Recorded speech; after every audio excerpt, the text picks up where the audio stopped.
Ya, welcome back on Science Tech Channel, teman-teman. Masih di serial System Design Fundamental. Nah, sekarang kita akan masuk ke bagian indeks yang pertama ya, yaitu adalah hash index, teman-teman. Nah, karena kita akan ngomongin hash index ya, hash index, maka kita nggak akan bisa lepas sama yang namanya hash function, teman-teman. Ya, jadi apa sih hash functions ya? Jadi hash functions itu ya adalah sebuah functions yang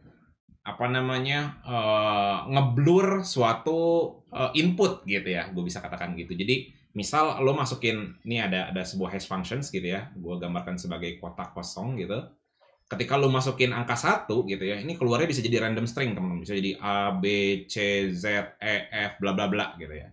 Terus kalau masukin 2 ke hash functions ini, keluarnya misalkan Z, E, A, B, D, Z, misalnya terus seterusnya gitu ya. Jadi hash functions adalah sebuah functions yang ngeblur inputnya gitu ya. Jadi satu di sensor gitu ya, jadi random string, misalkan random string panjang gitu ya. Kurang lebih seperti itu tujuan dari si hash functions itu, teman-teman.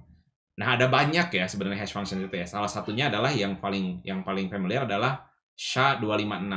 Ini biasanya digunakan di sertifikat untuk kebutuhan TLS connectivity ya, atau SSL connectivity. Silakan kalau teman-teman mau lihat gitu ya, silahkan baca masalah SHA-256. Tapi yang pengen gue sampaikan di sini gitu ya adalah prinsip hashing dari hash functions ini digunakan juga untuk menyimpan sebuah data atau mengindeks sebuah data yang disebut sebagai hash index, teman-teman. Gitu ya. Nah, caranya gimana? Caranya adalah gini. Jadi misalkan kita punya list nama misalkan ya. Kita masukin A gitu ya, ini di hash gitu ya, masukin ke hash functions. Oh, dia akan ditaruh di alamat, misalkan kita punya memory slot di sini gitu ya. Kita batasi aja ya, misalkan storage-nya cuman bisa nyimpen 10 buah key misalkan ya. Berarti ini ada 10 gitu ya. Berarti dari 0 terus sampai ke indeks 9. Ya. Kalau gue masukin A gitu ya, oh ternyata lokasinya ada di 8 gitu. Kalau gue masukinnya B gitu ya, oh berarti dia akan ada di munculnya ada di 4 misalkan. Berarti si A ini ada di 8, let's say di sini misalkan gitu ya. Si B ada di 4, let's say di sini. Ini nggak posisi exactly ya, cuman ini indeks aslinya. Jadi gue masukin A, keluarnya 8 gitu ya. Masukin B, keluarnya 4. Oke. Jadi pada saat nanti kita nyari gitu ya, karena hash functions itu selalu konsisten gitu ya. Oh, gue minta nyari nama orang A, di mana lokasinya, ya udah masukin lagi ke hash functions, kita dapat indeksnya langsung directly 8. Ya, maka logarithmic time complexity-nya adalah O1, teman-teman. Ya, jadi regardless banyaknya data gitu ya, regardless banyaknya data, mau 1 juta row gitu, mau 1 juta data gitu ya, ya tiap kali nyari data ya cuman 1 gitu ya. Nah, satu hal yang harus diingat di hash functions ini gitu ya, jadi hash functions yang baik ini gitu ya, yang disebut hash function yang baik itu adalah yang evenly distributed, teman-teman. Ya, maksudnya gimana? Jadi misalkan kita punya space table gitu ya, disebutnya space table, tapi kalau biar gampang gitu, gue bilangnya range dari slotnya gitu ya. Misalkan ada 10 key buat nampung gitu ya. Nah, hash function yang bagus gitu ya adalah ketika seluruh datanya dimasukkan ke dalam function tersebut gitu ya, si datanya itu tersebar merata ke 10 slot ini gitu. Nggak ada yang gendut di salah satu indeks gitu ya. Contohnya misalkan ternyata begitu A dimasukin ke sini, indeksnya misalkan masuknya ke 1. B masukin ke sini, masuknya juga ke 1 gitu ya. C masukin ke sini, masuknya juga 1 gitu. Nah, ini hash functions yang kurang baik, teman-teman. Ya, in terms of misalkan datanya A sampai E misalkan, berarti kan 3 dari key-nya udah masuk ke 1 gitu ya. Jadi kan kurang evenly distributed gitu. Oke, jadi di prinsip index hashing ini, hash index ini gitu ya, gunakanlah functions hash yang evenly distributed terhadap memori atau terhadap slot yang teman-teman punya gitu. Paham ya maksudnya ya? Nah, biasanya gitu ya, kalau teman-teman mulai dari computer science gitu ya, jadi memang gitu ya, memory slot itu kan terbatas gitu ya, misalkan sampai 10 gitu ya. Terus tiba-tiba ini ada hash functions-nya gitu ya. Misalkan masukin A gitu, keluarnya 1 gitu ya. Terus masukin B, terus keluarnya 1 lagi ternyata gitu ya. Nah, gimana nih nanggulanginnya gitu ya? Ini kan udah diisi sama si A gitu ya. Ini 0 ya. Ini kita mulai dari 0. Ini nggak ada, belum ada. Ini 1, 2, 3, dan seterusnya gitu ya. Si A dimasukin, keluarnya 1 gitu ya. Masukin A sini. Oke. Si B dimasukin ke sini, keluarnya 1 lagi ternyata, teman-teman. Nah, gimana cara masukinnya? Nah, ada 2 cara, teman-teman. Ada yang namanya open addressing gitu ya. Dimana simpelnya adalah kalau gitu misalkan A masuk sini udah nggak ada masalah karena kosong gitu ya. Masukin B gitu ya. B taruh sini 1, masukin ke sini B gitu ya. Oh, ternyata udah ada nih. Kalau udah ada berarti masukin ke sebelahnya B gitu ya. Paham ya? Dan seterusnya gitu ya. Nanti kalau misalkan ada yang di indeks kedua harusnya dia juga sama jadi ngegeser ke kanannya nanti. Paham ya? Itu yang disebut sebagai open addressing. Ada juga yang disebut sebagai close addressing. Nah, close addressing ini sederhananya gini. Jadi instead of kita nyimpen ini gitu ya, nyimpen value-nya langsung gitu ya, bahwa masukin si A, muncul 1, taruh si A di sini gitu ya. Terus si B gitu ya, masukin muncul 1 lagi. Nah, ketika muncul seperti ini gitu ya, si B-nya akan ke bawah, teman-teman. Jadi menggunakan data struktur lagi gitu ya. Jadi instead of nyimpan value-nya langsung, dia nyimpan sebuah data struktur lagi, struktur baru gitu ya, yaitu linked list, teman-teman. Bisa pakai linked list atau bisa pakai binary search tree gitu ya, atau self balancing binary search tree. Bisa pakai FTL tree misalkan untuk nunjukin si root-nya doang, root-nya dulu misalkan gitu ya, harus nyari di mana gitu. Itu juga bisa. Jadi nanti si B di sini gitu ya. Terus misalkan masukin si C, ternyata 1 lagi misalkan gitu ya. Nah, ini kan kurang bagus sebetulnya ya. Cuma taruhlah seperti ini gitu functionsnya. C di sini, maka ke sini. Maka nanti ketika C masuk, cari di next 1. 1. Apakah ini C? Bukan. Kita cari dulu sampai berikutnya. Apakah ini C? Bukan. Sampai cari lagi berikutnya, ini C. Gitu. Paham ya? Jadi ini cara untuk menanggulangi key collisions di hash index. Oke? Paham ya? Nah, teman-teman, setelah beberapa hal yang tadi gue sampaikan ya, cara si hash index bekerja, terus hash functions yang bagus itu kayak gimana gitu ya. Ada beberapa kelemahan ketika kita ingin menggunakan hash index, teman-teman. Ya, yang pertama, kalau teman-teman ingat ya di video pertama kali ya tentang memori hierarki, bahwa memori itu ya relatif mahal. Ya, relatif lebih mahal daripada di disk. Ya kan? Ingat di memori hierarki ya. Masalah cost-nya gitu ya. Oke, jadi cost per storage-nya gitu ya, antar di memori dengan di disk itu berbeda, dan memori itu relatif lebih mahal gitu ya. Nah, permasalahan berikutnya adalah kenapa mahal jadi masalah, karena gitu ya, kalau kita mau nyimpan seluruh data kita di memori gitu ya, berarti kan seluruh key kita, seluruh key yang tadi nih, nah seluruh key si A yang dimasukin, si B yang dimasukin, C yang dimasukin, itu kan seluruh data kita. Misalnya kita punya 1 juta key misalkan ya, itu harus fit ke dalam memori, harus cukup ke dalam memori gitu, yang mana akan berhubungan dengan cost tadi, akan jadi sangat mahal. Paham ya? Ini salah satu kekurangan kita menggunakan hash index. Bang, bisa nggak kalau misalkan hash index kita pakai di disk? Sebenarnya bisa, cuman jadi tidak optimal, jadi lambat. Kenapa? Gua gambarin lagi ya. Jadi di situ kan gini ya, ada piringannya, terus ada pointer kecil gitu ya untuk baca si datanya.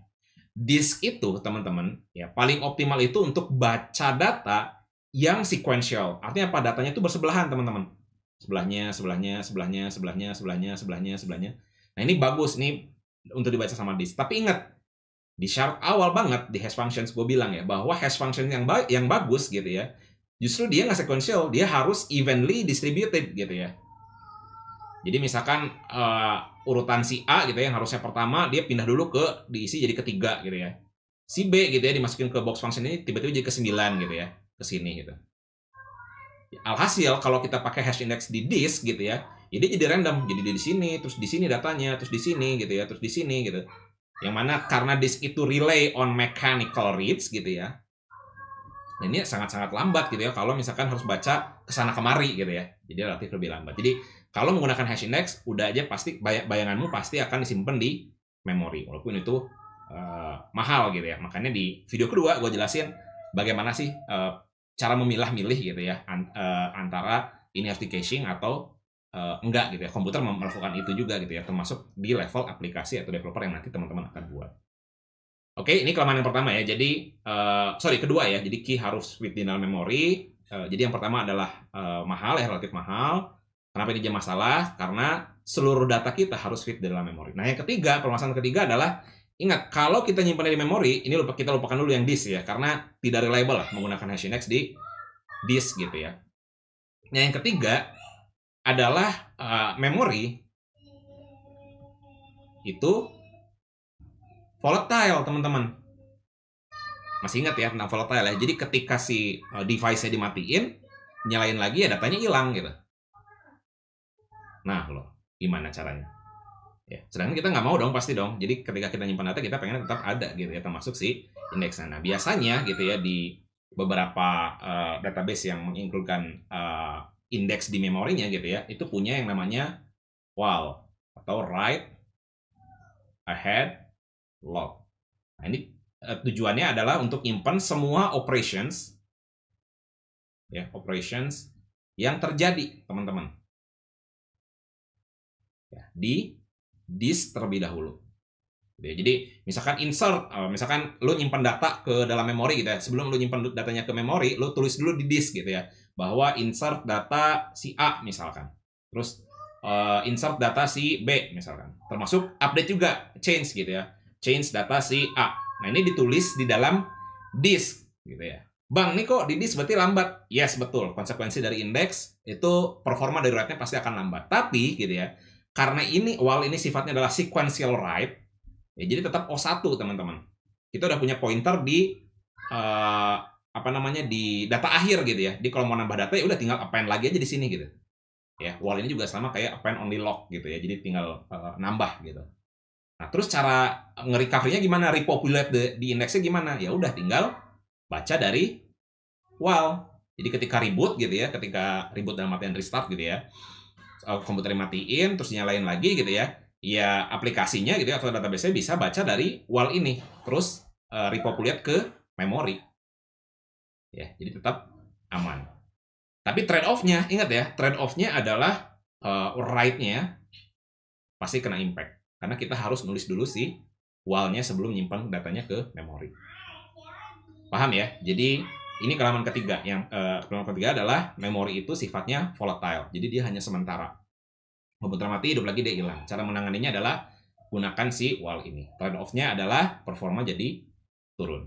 Oke, performa write ya, terutama ya. Kalau read udah pasti jadi cepat ya, karena O1 kan memori itu kan. Hash index itu tadi O1 ya kan. Jadi gue pengen retrieve A, ya udah masukin ke hash functions-nya gitu ya, langsung dikasih memory address-nya. Selesai. Kita bisa langsung retrieve the data. Oke, paham ya? Nah, kelemahan terakhir teman-teman, kelemahan yang keempat adalah hash index itu buruk untuk range query. Range query itu misalkan lo pengen retrieve the data dari ID 1 sampai 100 misalkan. Nah, ini kurang bagus gitu ya untuk dapetin si query seperti ini, teman-teman, di hash index. Kenapa? Again, alasannya karena kita pengen di awal tadi ya, jadi hash functions yang baik adalah evenly distributed. Jadi even though dia punya ID 1 gitu ya, yang nantinya punya ID 1 gitu ya, kita insert ke sini gitu ya, dia nggak di urutan 1 gitu, jadi di indeks keberapa gitu ya, di indeks yang lain. Jadi alhasil nanti gitu ya, lo punya slot misalkan gitu ya, ada 4 gitu ya, ini indeks 1, 2, 3, 4 sini. Nah, datanya bisa jadi nggak ngurut, teman-teman. 5, misalkan di sini 3, di sini 10, di sini 1, di sini 8 misalkan. Jadi kayak gini. Maka ketika lo pengen melakukan range query, nah ini repot, teman-teman. Ya, ini repot untuk melakukan range query di hash index ini. Paham ya maksudnya ya? Oke. Ini berbeda dengan ketika lo pakai misalkan BST, ya. BST dalam kondisi ideal kan balance dia ya. Misalkan gini. Ya, kalau lo range query misalkan ini 20, di sini misalkan 10, di sini 1, di sini 15, di sini 25, misalkan di sini 22, di sini 100 misalkan. Lo pengen nerima query dari yang misalkan lebih dari 10 misalkan gitu ya. Lebih dari 10 ya udah tinggal ambil si kanannya si ini gitu ya. sama roots ini kan. Ini ambil kanannya semua. Ya kan? Dapat.